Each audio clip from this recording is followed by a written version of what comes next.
Hindi pwedeng kainin. Uy, chocolate.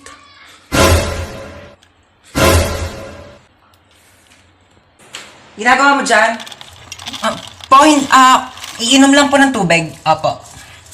Humanda ka sa aking chocolate ka, kakainin na kita bago ka pa kainin ng mga kapatid ko. Dito ka muna ha, mamamalengke muna ako sa labas. Ulam natin mamaya ha. Sige po ma. Kala nyo ha? Akin na to ngayon. Yes, chocolate. Kala nyo. Sino may batang yun? Luto ko ng gulay. Ayan.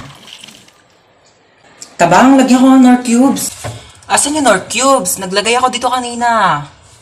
Nakita mo ba yung Nor Cubes?